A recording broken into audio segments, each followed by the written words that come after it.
wahala, your breakthrough, idea. Welcome to the chat room. This no be ordinary place. Now a solution they show face. LadyMary they lead the way. With guests we go blow your brain. Talk your matter make we solve 'em. No judgment, just love and wisdom. We they discuss, we they learn. Every episode you gon' feel the burn. Oh, the chat room.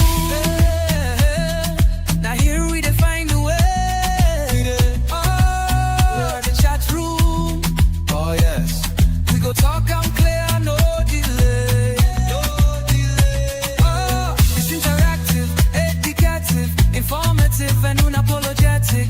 Oh, the chat room. We unstoppable, no be lie. You, Hey, the chat room. Hey, now here we define the way. We why the chat room. We go talk and clear, no delay, no delay. It's interactive, educative, informative, and unapologetic. Oh, the chat room. We unstoppable, no be lie.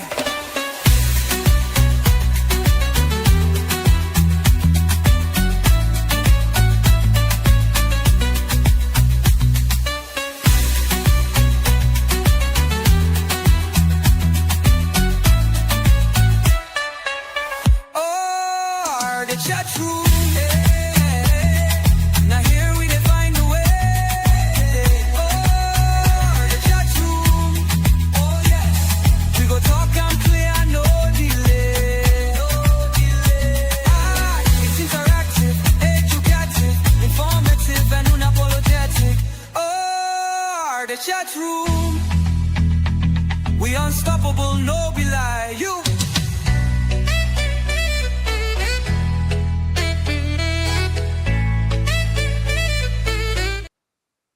All right, good afternoon, good morning, good evening to you all, depending on what time it may be at your end. My name is LadyMary Boadu, and I am your host for the chat room, a platform dedicated to resolving daily life's issue. Over here is interactive, informative, and educative, and it's our hope to bring about transformation to your home and that of ours as well, or within the community at large. And so every month we come up with a topic here in the chat room, and we come up with different guests to come in here to do justice to the topic at hand. And so today we are looking at blended and remote learning for those of us that are doing online or thinking about starting online classes or courses in one way or the other. So tonight I have with me my co-host Nanaya Sarpong. Everybody would agree that she is a troublemaker. See, she's smiling. Yay. All right, so without wasting much time, Nanaya, can you introduce yourself for us? The lies. Good evening, everyone. As you all know, my name is Nanaya Sarpong. I'm co-host of the Chat Room show. Thank you all for joining another Sunday, another conversation, exciting, informative, educated conversation. I am a mother, an entrepreneur, a wife. I am a financial manager by career, and I am excited to be here once again.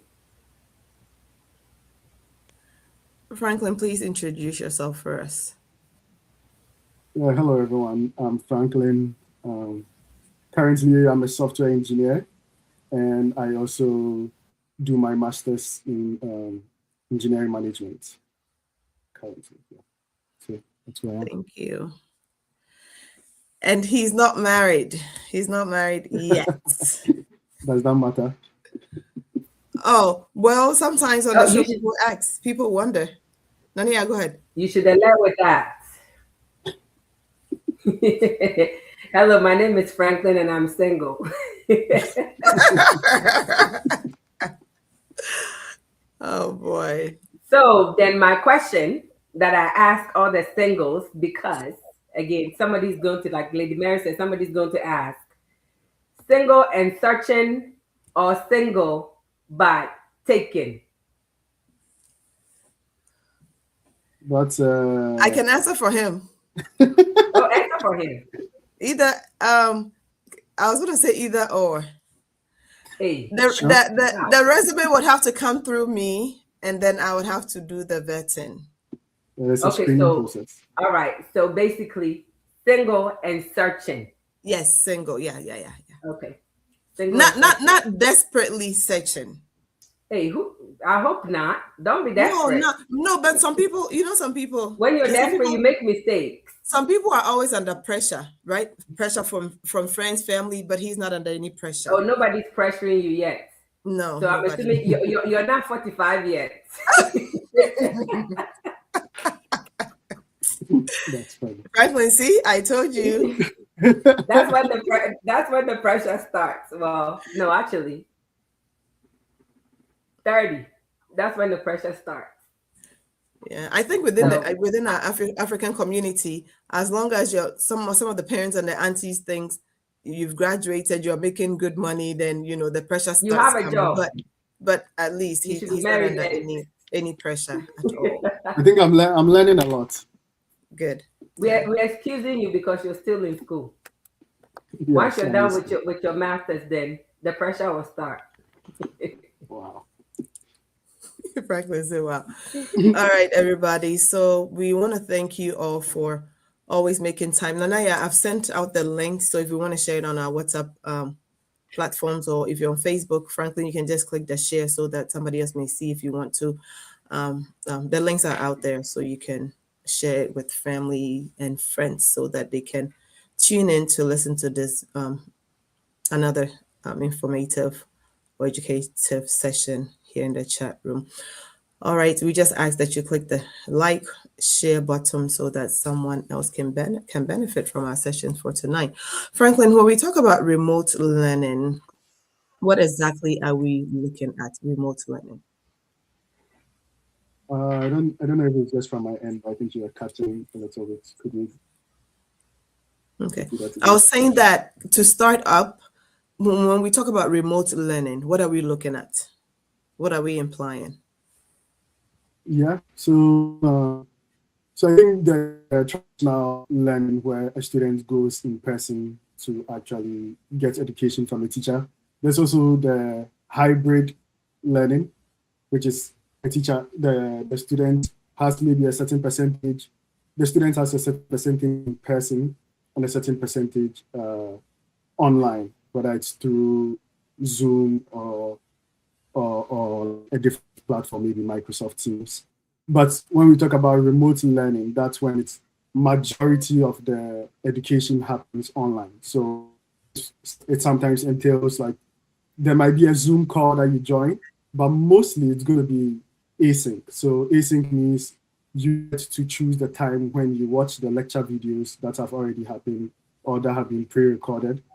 And then also your assignments get done at your own time and choosing. Usually there's a timeline and deadline for your assignment, but it's not the same as in person, where sometimes you have to be answering questions live or you have to do a quiz live. Most of the time, if they have a quiz, it will probably be at your own time. There's a deadline or timeline to it, but it's mostly at a time that works for you.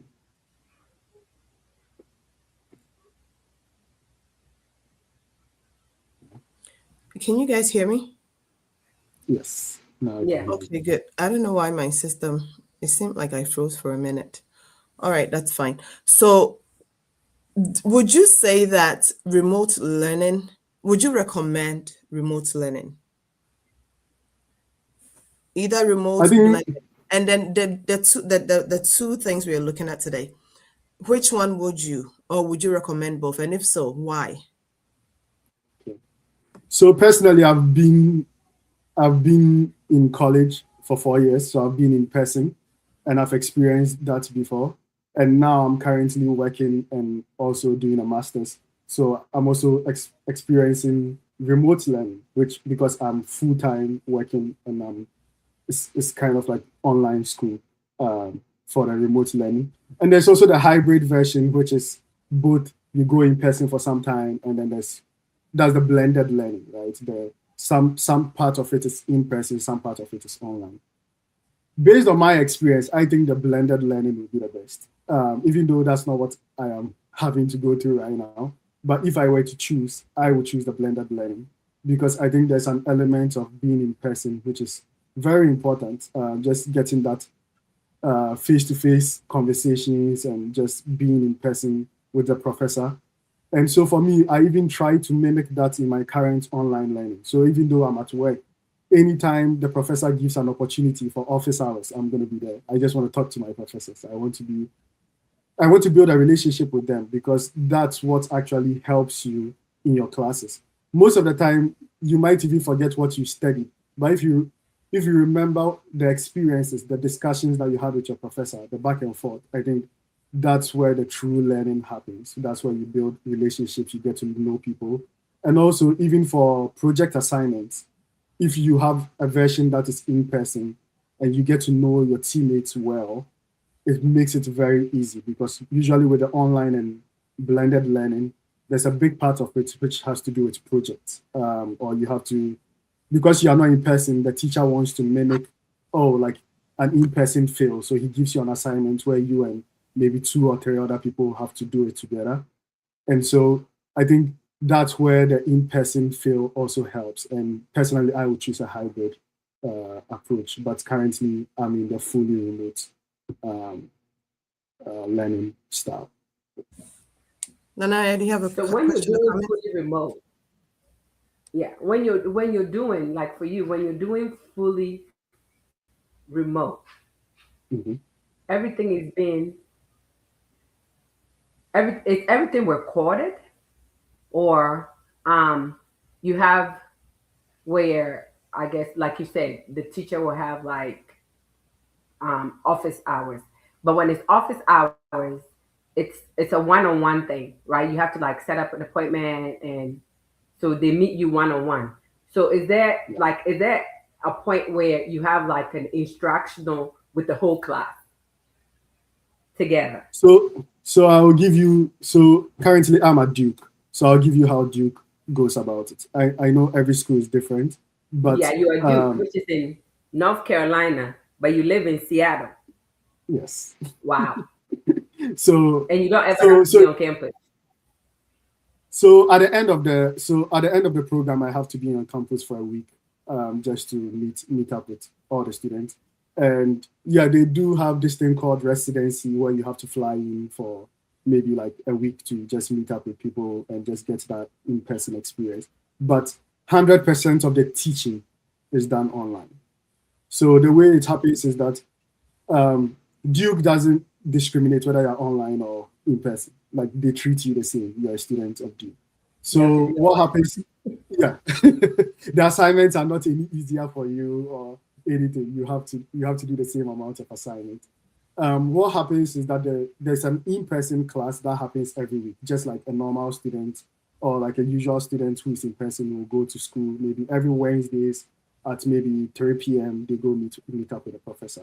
So the professor does maybe a 3-hour teaching session, and they record that. Most of the platforms they use, Ponapto, I'm sure most people know about that if they're already in school, or Microsoft Teams. They will record the whole session, and then they upload it to a portal. So it's probably Canvas or some other learning tools that the school uses.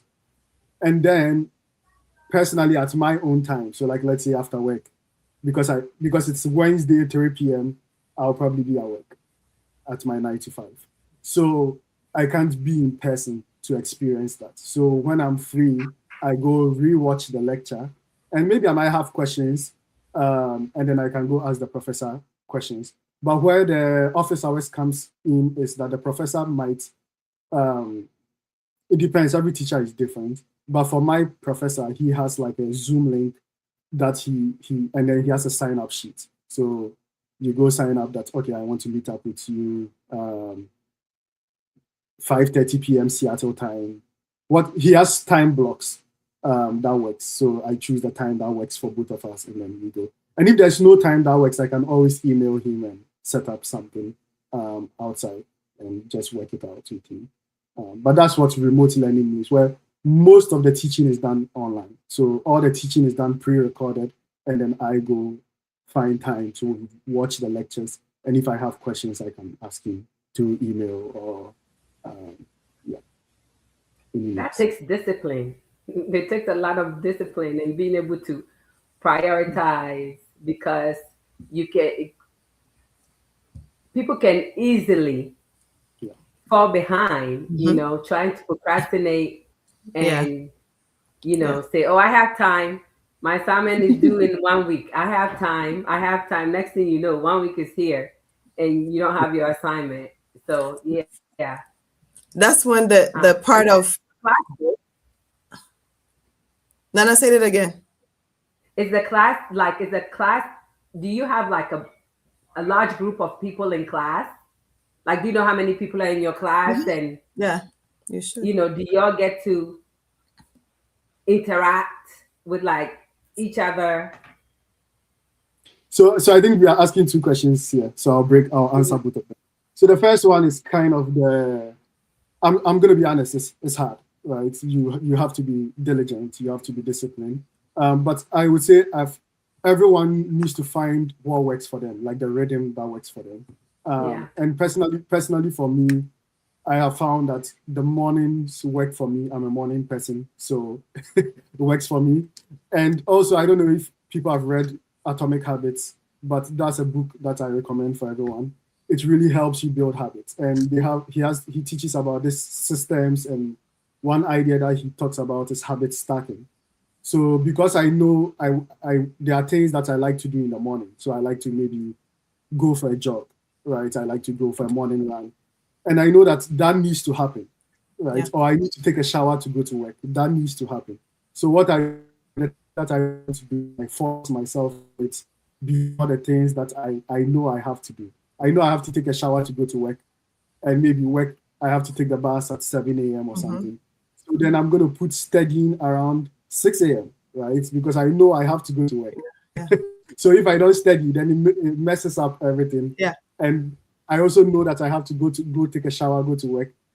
So then it forces me to be able to do that. So I think one thing that I recommend is habit stacking. That will really help you to be able to do that. But I think you have to find a rhythm that works for you. Also, the weekends work for me. So I try to, it's not like I'm canceling all my friendships and relationships. Yeah, it's just like 2 hours or 4 hours during the weekend. That time is blocked, and it's on my calendar. I know it has to happen, right? So if you put anything during that time, more than likely I'll push back and I'll be like, okay,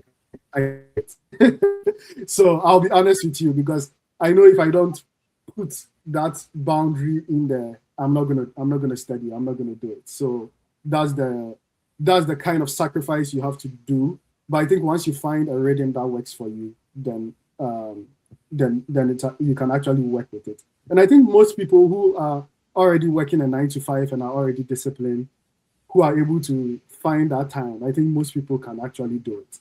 It's just a matter of finding what works best for you. And I think the second question was whether I know the people in the classroom and whether I get to interact with them. So for the first one, so I don't know every single student in the classroom. Also, Duke has very small classes because it's one of the big schools. So they have smaller classes, and the teacher to student ratio is actually smaller. So I see the students online. I see all of them. Like, I think in that class, the people in person are roughly 30 to 40 people. And those online, we are about 10 people. So I think one thing that the professor does is that he has a discussion forum where we can post what we think about the lecture. Every week there's a discussion open, and then you get to reply to other students and interact with them. For other classes, what they do to get us to interact with each other is that they put the in-person people on teams with online students. So for one of my classes, I'm in a team with in-person people, and we have to do assignments together. So then I'm forced to actually meet up with someone who is in person and get to interact with them, get to learn from them, and they also get to learn from me. So yeah, that's what I would say. That's good. That's good because, it opens up a lot of opportunity for people to be able to, get degrees and Options. yeah, it opens up the options for people no matter where you are located. You have a job all the way in Seattle. How far is that from North Carolina? Seattle's pretty far. Because I'm closer. I'm in Virginia. I'm closer to North Carolina than you are, and it's still, so that's a pretty long distance. Yes. So, and as a professional, you have a full-time job and you're going to school as well. I don't know if you're doing a full-time or part-time, but either way, you have a full-time commitment already with your job. So being able to have the flexibility of doing school on your own term, because I was even thinking, I'm like, so even if you're not in the US, but you have to be in class, that's the part that 1 week. Is it only 1 week throughout the whole course of your years of education? So if your program is a 2-year program, you only have to be on campus 1 week for the whole 2 years? So I would say, so for my program, typically it's 2 years for those who are online, but you have to be on campus for 3 residencies. So you decide how you want to put those residencies. But for 3 weeks across 2 years, you'll be in person. But also they understand, right? Like if you speak with your advisor and maybe for visa reasons you can't make residency 1. That's what I was thinking. If somebody that's like, doesn't live here or doesn't have easy access to visa and they want to get a degree from Duke or any other university in the state, would it be as easy as just applying and paying your tuition and taking classes and don't ever have to be on campus? Worry about, I know they do have those online, like online schools, strictly like Australia online only. Like they do have some that are is strictly online. But I'm wondering if they also require the in-person here and there. So those ones are a little bit different, I would say. I don't know if LadyMary, did you want to say anything? Yeah, I was going to speak to that because for my school is the same, but then I know that it depends. For my school, it depends on the course you're doing. So I called them and I asked about public health, and public health is one of the classes that require the same requirements as Franklin is saying. You have to be on campus. So it depends on the course you're taking with them. But I guess, like we said, every school will be different, but there are options, and it depends on the type of course you are taking. There are some that you can strictly do everything online. But I think that I want to speak to a downside, to that, because if you have, also the good side is for a family person, if you have children or if you're married, at least it's good for you. So you know that you are able to navigate your schedule, right? For that. And I think this is when it's actually good that someone that is single would work full-time and then go to school full-time, because at least you are not responsible to any other person but to yourself. So you're focusing on those things that matters to you most, because then the moment a third party come in or that extra person comes in, then it becomes a problem, because they would also want time, right? They want to spend time with you. If you have children will want to spend time with you and all that. So I think that for someone that may not have family yet, it might be a very good option to do that now and get it out of the way. But then even with having families, at least they give you that option to where you don't have to be on campus. That's what I was about to say, that even if you have a family, that's also a good option, because you don't have to leave your home, as often to go to class. You go to work, you come home when you have some downtime, like Franklin was saying, just kind of allot some time that you can do your studies. Maybe when your children are down, you put them down, then you can. So it's a good option. So there's, But it's the exams, some of the exams, they are monitored. I mean, like if you're taking your quizzes and your exams, you I'm would be sure. monitored. I'm sure that You're they probably have monitored. a way of tracking to make sure that they track you're it. doing it yourself. And I mean, I know I've not doing it for you. I've had cases where literally, if you're taking a test and you change tabs. Yes, you change tabs, or you look, whatever. Literally, you have to be like a zombie, staring at your screens all day. Because then I guess the moment you start looking left or right, drifting, they think that you're cheating. Yeah, and there are some professors that will literally shut down the exam just because you're not. They think you're not focused, in which that could symbolize you cheating. So, I do want to just mention two options for people who, like you were saying, in another country. So there's also the full remote, which like on Coursera. So when I was a student in person at Duke, I would still take. So I did my undergrad at Duke, and I'm also doing my master's there. But when I was an undergrad, there were courses that I would take online, which were on Coursera, also hosted by schools like Princeton, MIT, top schools. Usually they were free because I was a student at that time. And those online courses, I didn't have to be in person, and they were all pre-recorded, and that was like completely online, right? Most of those courses, I wasn't doing it for a degree, right? I wasn't doing it so that they would give me a degree. It was mostly because I wanted to learn. So for those online courses, and I wanted to have the skills, at the end, they will give you, I think, a certificate or something that you can even post on LinkedIn saying that, oh, I completed this course with this university. And I have some like that. So there are those online courses where you pace yourself. Even during those times, I pace myself. So within my 4 years, I could finish in like a week. I could be done in 2 years. Sometimes I might just fall off because classes at school are really hard, and then I come back to it when I have time. And I was using Coursera for that. It was very nice to have that flexibility that I can even stop to this week and start next 3 weeks. And then nobody's going to fault me for it. Nobody's going to be like, what are you doing? But with this one, it's different because I'm looking for a degree, right? I want a degree. So the professors hold me accountable. My quizzes have to be done at a certain time. I have to graduate. I want to graduate at a certain time.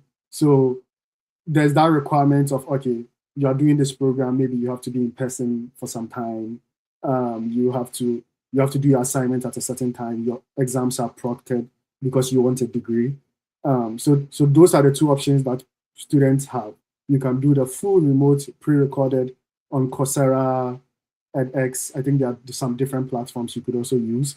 Or you could actually go to the university and pay the university that I want a degree. So I want to be in the full program for the online masters or whatever you want to do. Yeah. That's good. It basically, there's so many opportunities for if you want to, further your education or pursue a degree in this era of computers and AI and all these different options being offered. There's no excuse, no matter your location. It's what I'm hearing. If you look online, you could be in some village in Ghana somewhere where if you have access to internet, you can get a degree. Yeah. You can get a degree from America, from Europe, from, wherever, Asia, somewhere. So, I say that to say, I mean, the sky is the limit. There's a lot of great opportunities out there for people to, further their education. And I do want to mention that yes, the Wi-Fi is the issue, but I think there are there are opportunities like maybe you go to a library if there's free Wi-Fi there to use the library's resources. When I was in Ghana, I used to go to Education USA. That was one of the reasons I'm in the US right now. Education USA is free. They have Wi-Fi, but you have to go to the US Embassy for that. But it's a free program, Education USA. You can look it up. That was one of the reasons why I'm here. There's also just, even if you're in a university, also just going to the university's library, if you're University of Ghana, KUST, you can wherever get a you are. Some type of that's my brother-in-law, that's my brother-in-law. Like he's saying, like an IT certificate. You can literally be in Ghana and get an IT certificate from the US, which will create a lot of opportunities. We want to travel, we want to go here, but once you have that certificate, if you're in Ghana, that's an opportunity for you to start, your cybersecurity career or whatever certificate that you have. That is an opportunity for you, because a lot of the times it's harder if you don't have like the qualifications to show that I'm qualified to do this work, right? Yes. But now the gate is open. It's open for you to show, to get a degree and say, I'm qualified. Yeah. So I think the other blocker is also the finances, right? People are scared. Okay, talk to us about that. Yeah, so I think with the certifications, there are different programs like we have all these Google certifications, Amazon certification, and actually sometimes most of the time you have to pay for them, like Cisco, but sometimes they can actually, if you go on Coursera, they can actually make you study it for free, and then if you want the certificate, you pay for the certificate, right? So you can actually get the skills for free, and then once you want the certificate, that's when you pay and get it. So there's that. But personally, for me, in the US universities, there's a lot of funding for school, right? I think the first place you can get funding is from your employer, right? Most employers have benefits to support your school. Yeah, so that's the first step to look into. The second one is actually speaking to your admissions officer or like the school that you want to go to, and they might have funding for you. Personally, even with Duke, most people know that they don't give scholarship for masters, but I still was able to get scholarship because I kept pushing. I kept asking them. I'm like, okay, I need I need money to pay. There's money. You just have to ask for it. You have to ask. And people are literally just giving them money. You just have to know the know-how. Yeah, they're not going to come to you and beg you to take it. You have to be the one to actually push and push and push. If they see that, especially if they see that you're really you're smart, you're intelligent, you're getting good grades, and they see that finance is your only obstacle, they'll find a way to help you. Yeah. I agree. Yeah, and so from my experience, just asking the admissions officer or asking usually you have a counselor. So sometimes you might even have a financial aid counselor, and you can just speak to them about your situation. Maybe you are having to juggle family, you have multiple, you have children that you are supporting. You can just explain what you are having to deal with. And most of the time, they are very supportive to help. So there's usually funding for the program that you go to, and then you can always ask for that as well. With the Education USA you're talking about, are you allowed or are you able to go into details in case if somebody's listening and they're wondering what it is? No. Yes, okay. I can.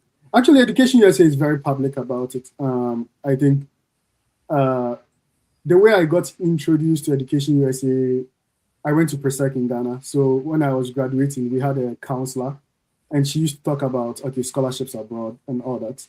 And so she also talked about, Education USA. They usually do events at high schools. They might come speak in your school. They might actually invite universities. Actually, the way I got to meet the Duke admission officer was through Education USA. She came to Ghana, and I was going to apply to Brown. I was going to go to Brown University. And then she spoke to me, and that was how I changed my mind to apply to Duke. So Education USA, they are very public. They are, if you go online, you Google Education USA. It's a program sponsored by the US Embassy to help students in Ghana who don't have like any resources to come to the US. They also have like books to study. So if you go to the Education USA library, they have books that you can go study. Most of the friends that I came to the US with who went to other top universities, they went through the same process. They also went to Education USA. When you go to Education USA, they have counselors who work at the US embassies, who are Ghanaians, who want to help you.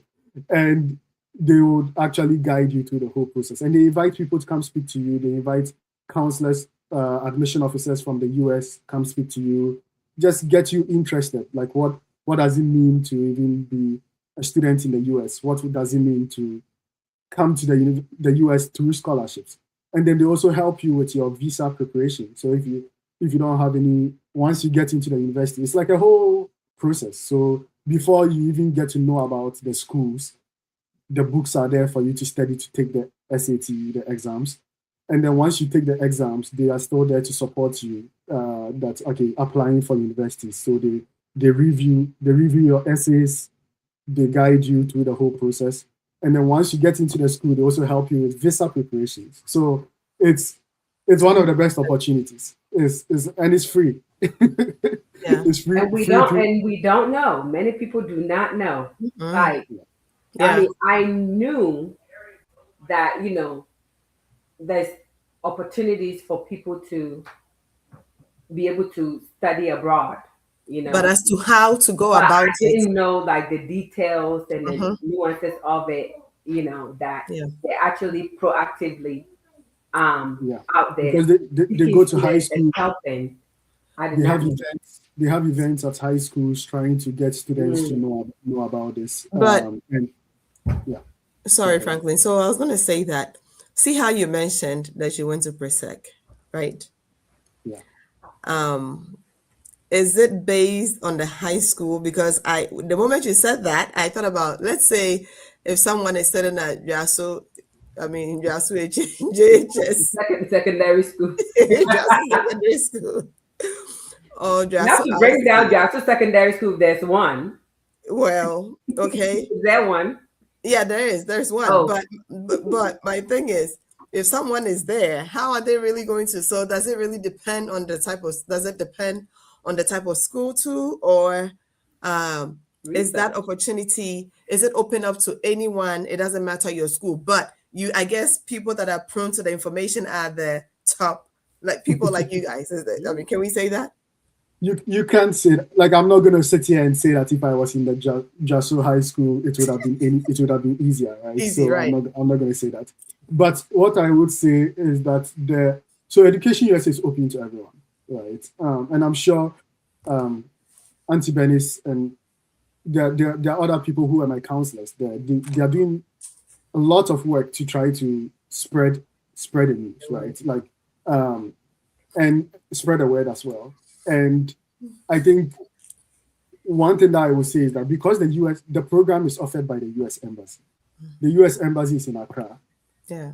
Right. And I think there's also one Education USA in Kumasi. I might be wrong, but I think so. I think there's one in Kumasi as well. So those are the two places where it's easier. Like if you have access to the program is run at the US Embassy. So if you can't get access to the US Embassy, then more than likely there's a limitation. Yeah, exactly. There's a limitation, right? Obviously, Presec is in Accra. It helps. But there are multiple, like some of my friends who are in Seattle with me, they were in Boche, somewhere in like St. Peter's. So like we have people, the only restriction is like, can you get access to the US Embassy and go for the program when they are having events? Can you go for the How long is that event? So I think they run it every year. Okay. So they run it every year. And also the US admissions, it starts in the people want to go to school in the fall, right? So you probably start 4 to 4, if I will say, put it that way. There are also people who have been trying multiple years, right? Like when I went to Education USA, there were people who have tried their first year, they couldn't get into a US university, they try again. There were even people who had been trying for 5 years when I went there, and they eventually get in. Like there was someone I know. What is, I guess, what are they being, what is the acceptance based on? So there's Do you no like for your grades or money? yeah. So Duke doesn't choose me because I am from Ghana, right? Obviously, my scores need to be really good. Like they're not gonna take me because, yeah, that's the honest truth. Like your resume has to speak for itself, right? You take the exam, you take the SAT, you are competing against people in the whole world, right? Especially with Duke, like your scores have to be really high. You have to be getting really top scores, right? So, and then I have friends who went to Yale, Harvard, top schools, right? You have to be in the top, like you have to be getting the good scores to be able to get into the universities. And it's just like any US university. Anybody who goes to high school in the US, they take the SATs or they take the ACTs and they apply, they write essays. Their resume has to be good. They have to be doing activities when they were in high school. Like, yeah, for me, I did multiple things. I was on the NSMKO team for PRESEC. So leadership opportunities that I did, all those speak to your whole resume as to why they will choose the university will be picking you, right? It's not because I spoke to the admission officer, that's why I will get in. No. Yeah. Eventually, I have to bring my credentials. Yeah. They sometimes also look at your WASI. What did you get in your WASI? So it's a holistic admissions process that you have to go through to be able to get in. Yeah. But yeah. So basically, you can't be someone who doesn't really apply yourself and think that, okay, once I'm done with school, I can go and apply for this thing and then get into a college. Because even here, it's not that clear cut. Yeah, you might get into a college, but are you going to get into like one of the best ones, one of the top ones? And also, it depends on your goals, right? Like if you want to get into a top school, yes, the schools are not going to reduce their expectations because you're coming from Ghana, right? It's like you have to meet their expectations, but not every school is a Harvard, not every school is a Duke, right? Yeah. So different schools have different requirements, right? And based on where you want to get into, you just like their requirements are different, right? So a school might accept you for a 3.0 GPA. Yeah. That might not be obviously there are students who have 3.0 who might end up going to Duke because they have other things that they did well in, right? Yeah. It's a holistic process, right? So I wouldn't discourage you from applying, but you should just know that the school is not choosing you. The school is choosing you by evaluating you on all these axes. Yeah. Right? So you have to. So that tells me that Franklin, it tells me that you're very smart. Oh yeah, he is. By God's grace, yes. By God's grace, yes.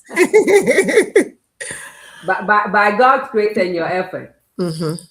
Yes. Because you have to do your part. I think even the Bible talks about Joseph. Joseph was excellent. Daniel had an excellent spirit. So that God's grace and favor is upon you, but you also have to be diligent. Yourself. Yes. Yeah. Wow. That's good info. So, that's really good to know. Yeah. I'm just really imagining people or children whom are less, fall in the less privileged state and maybe really smart academically, but then there's no support or there's no help, knowing that some of these opportunities are there. But then what can one do? The parents cannot afford to even try to see these children through. But then I'm also thinking, if people get to know, or if parents get to know that some of these options are there, maybe they would want to push a bit harder, because they know that there is hope. Yes, that there could be an opportunity where that child of yours can land in this position. For things to work out for them, you never know. I spoke with a guy from Jaso, and he's here now. And he was actually telling me on how he helps people to travel to different parts of the world through soccer. And that also, it's a whole process. I didn't know that. I didn't know these things are there, but he said, yes, these options are there. There's like a whole academy that goes out there to select these children, So I think having access to information is really, I don't know what word to use for it. It's a good thing. It's important It is. to It be is because informed. you can't plan for what you don't know.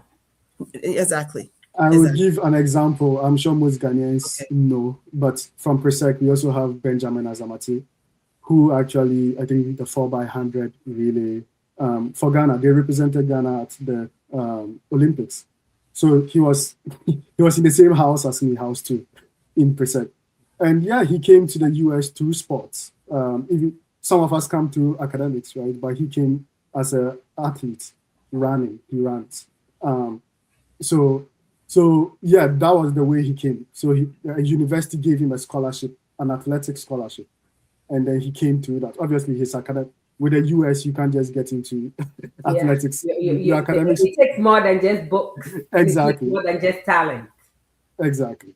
So both were there, but he came to, I think, Texas A&M, and now, yeah, he went through the school, and yeah, he's representing Ghana at the Olympics, 4x100, right? So there are those opportunities. You can come into athletics. You can come into academics.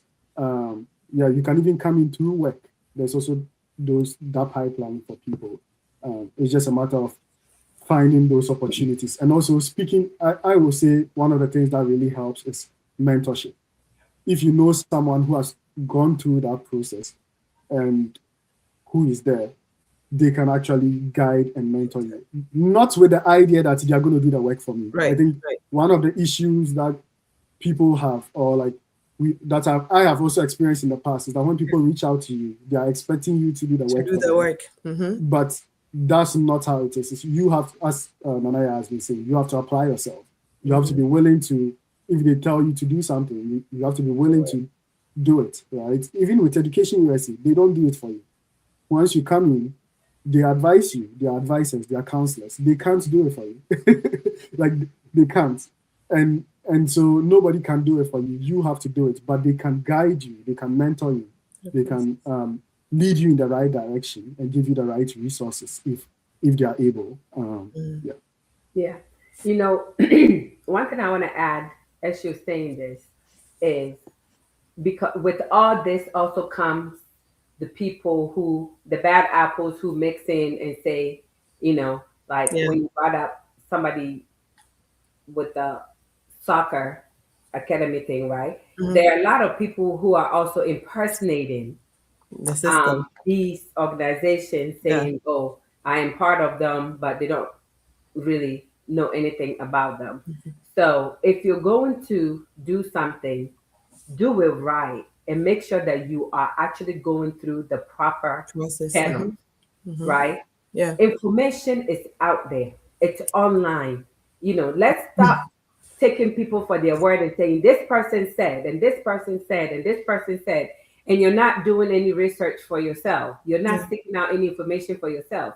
Meanwhile, you're paying thousands of dollars or thousands of cities to somebody and thinking that they're just gonna up and pick you up and put you in a plane and bring you here, or sign you up for a school. The shortcuts. That's one thing that gets people, because we try to shortcut, like you're saying. Even if you have the your place in the proper environment, for example, your school, right? You still have to apply yourself. You have to. Nobody's gonna come and hand it to you. You still have to apply yourself. So a lot of times it's not your location. Sometimes it is. There's fortune and then there's also misfortune. That's real, right? But if you seek the proper channels and then if you apply yourself, you do your best, right?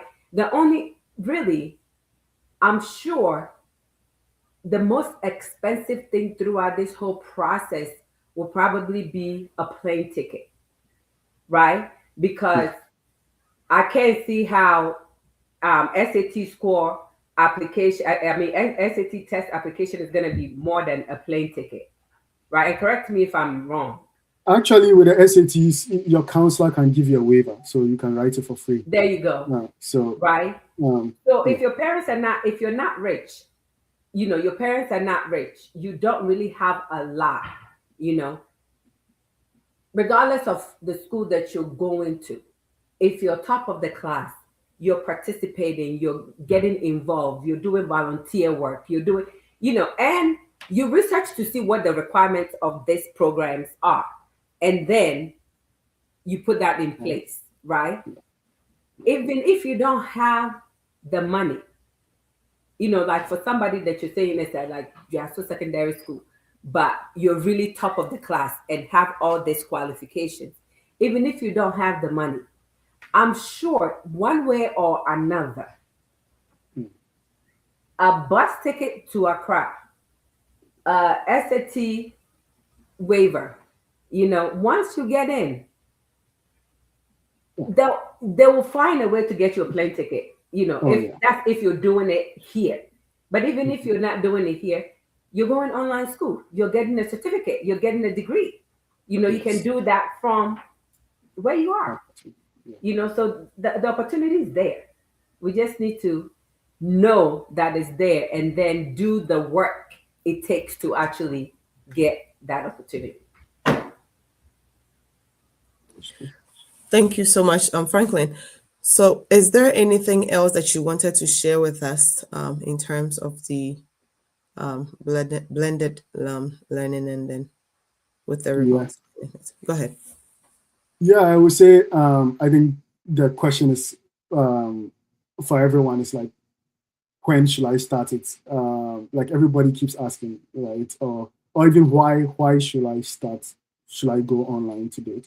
I think is even worth it. And I think personally, I want to share that for me, I've always been a lifelong learner. I like, even if I wasn't in school, I would still be learning, right? Most people, and I think Bishop Oyedepo says it too, once you stop learning, you start dying. And I want people to think about that. That also you want to apply yourself, you want to make yourself more competitive. You can do more that way. But the reason why you should start now is like, if you think about it, where you are at right now and where you want to be, most of the time, going to get that degree is going to help you get to the next level of where you want to be. And if you stay at where you are at now, if you look a year from now, it's either you are either maybe 3 months into the program or 1 year into the program, or you are currently at the same place that you're at. And so why not starting now? And if you have the means and the opportunity, why not starting now and apply yourself and make that progress to where you want to be, rather than just settling for where you're at. So I think I just want to leave people with that thought and that encouragement that where you want to go, more than likely getting that degree, getting that certificate, even if it's not a certificate, just being a lifelong learner, learning it yourself, going on YouTube and studying. I think that's what I want people to leave out of this talk, knowing that applying yourself doesn't necessarily also have to be the degree, but just having that lifelong learning mentality that I want to just apply myself. I want to know more than I know now. I want to be better. I think that's what I want to encourage people. As you were talking, one thing came to mind, that we shouldn't limit ourselves, especially in our days now that everything is online, everything is happening online. And I have this extra insurance for like appliances, the thing that the insurance that homeowners would usually get. And I realized that when I had issues with like the ovens and the refrigerator, the customer service people that I spoke to, not one, not two, some of them were Ghanaians. And these people were working from Ghana for this company. Yes.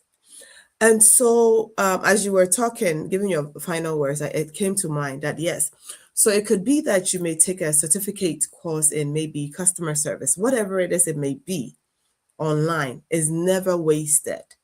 So don't think, okay, I'm going to pay money and I'm never going to get a job. You never know when that opportunity comes. At least one thing that I've been saying to myself is, for what it's worth, get the certificate, get the diploma, put it down. Even if if you think you're not going to use it, put it down so that when comes time that there's an opportunity and you are asked, what do you have to show for? You know, what you have, you can pick it up and present that. So, like Franklin said, don't stop learning, but please, if you get an online opportunity or a certificate that you can take, run for it. Time waits for no man. We are growing and growing and growing. And so, just as he said, you can start from now. Start from now. And you'll be surprised where you'll be in the next 3 months. So please, we just want to encourage you. Blended learning, remote learning is possible. The opportunities are there. Okay, so prepare yourself while you wait. Nana, do you have anything else you want to say? And while you were saying that, what came to mind is,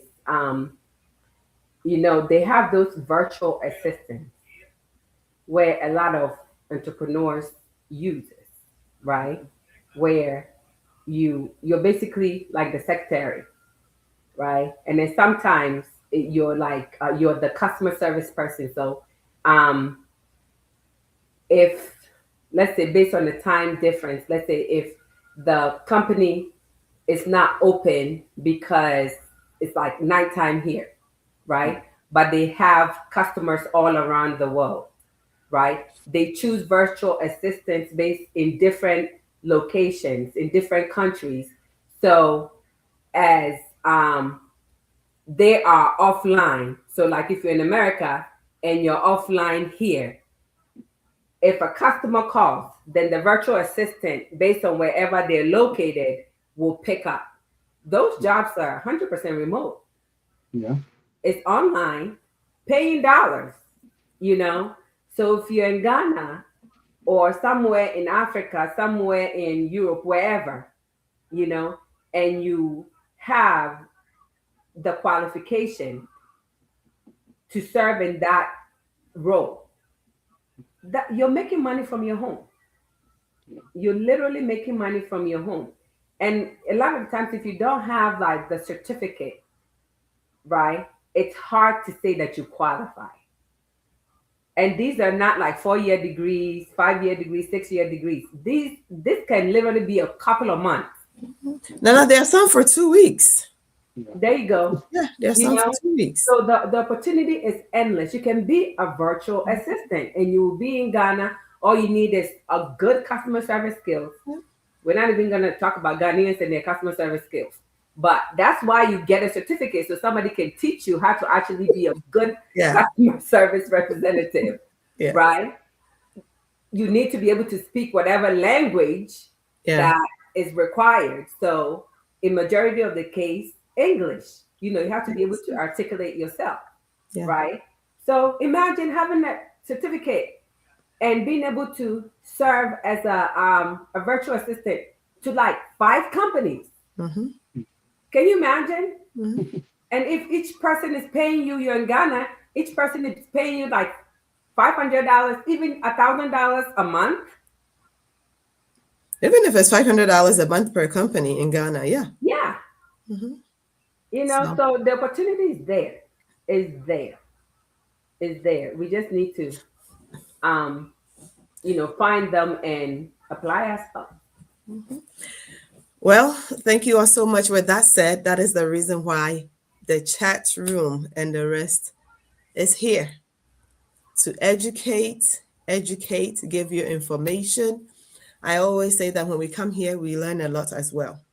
I'm sure Nanaya and I, we've learned something today, and it's every time, every week, we are learning something new.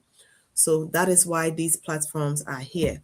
If you have questions about Education USA, please text me and I'm going to bug Franklin for you personally. Okay. But like he said, he will teach you, mentor you. You're not coming to dump your work on him. You have to do your own work. Yes, you have to do your, and it helps. With the guidelines. It helps so that tomorrow you too. But I'm sure you can probably find this information online. Right. Oh yeah, he did say it online. But you know, sometimes speaking to someone that actually gone through the process to that help. Yes. So please, if you have any questions about anything that we've shared here tonight, please feel free to reach out. Next week, we will see you all back here in the chat room, a platform dedicated to resolving daily life issues. Franklin, thank you so much for coming. And yeah, I think we'll end our session for tonight. Wow, we actually just 5 minutes. Nice one. Have a good night, everyone. Thank you. Good night. Yo, yo, yo. Now your matter with it talk. Your life, your wahala, your breakthrough, idea. Welcome to the chat room. This no be ordinary place. Now a solution they show face. Lady Mary, they lead the way. With guests we go blow your brain. Talk your matter, make we solve 'em.